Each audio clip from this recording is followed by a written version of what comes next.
In this video, we're going to be looking at how to checkmate with two bishops. So we can see white has king, two bishops, just in the standard starting position. Black has a relatively centralized king here in e5. Now, the first thing you need to know is that you have to restrict the enemy king. In this case, white is going to be checkmating black. So you have to restrict black's king to some sort of corner. So that's one of these four corners. In this case, probably these two will be easiest. Rather than pulling the king this way, which would be more difficult, just pull the king backwards. In this case, we're going to be looking at pushing the king back to h8. Now, the first thing you need to do is, like I mentioned, keep the king from coming forward. You want to be pushing the king backwards, not forwards. So the first move is bishop to e3, which is just centralizing the bishop and cutting off some key squares.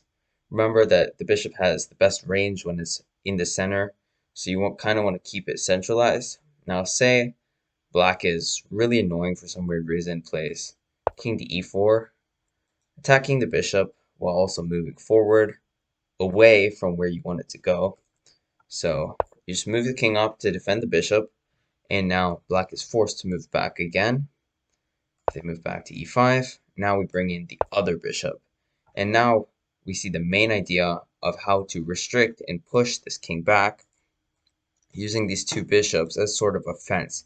We can see that, excuse me, we can see that along this diagonal, the king is prevented from going anywhere. It's sort of like a fence. And now the king is unable to move forward in any way. Say the king moves sideways. Now we would like to move this bishop, which is the outer bishop, in further. Obviously, bishop f4, the king will just take it, so that's pointless. So we need some sort of waiting move. Now, typically for waiting moves, you want to move the king up because the king is also a very good attacking force in the endgames. However, in this case, we want to centralize our bishops as that takes priority. So probably something like bishop to f3 is the ideal move.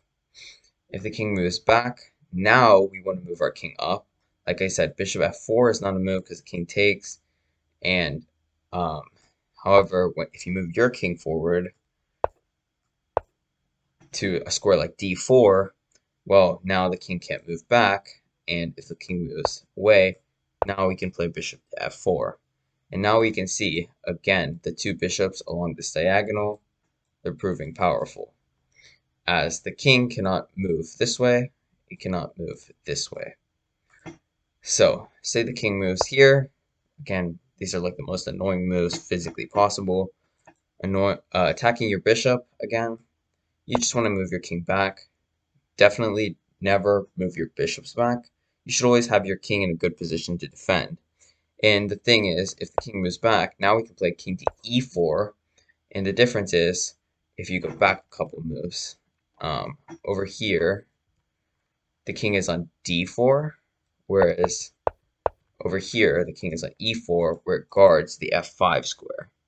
And now the king is forced back again.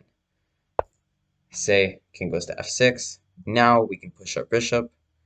This bishop is the outside bishop, as this bishop controls the inner diagonal. So you always want to move the outside bishop in. In this case, you would want to move it to g4. And again, once again, pushing like this sort of fence. Say the king goes to g6. We want to play bishop to g5. Obviously, you can't do that. So we just move the king up. A simple waiting move. Again, never move your bishop. Always just keep moving your king to cut off the squares. King moves back. And now we can play bishop to g5. And we can see that the king only has like, what, 10 or so squares left. However, we want to limit the king so it only has 2. So say the king goes and attacks your bishop.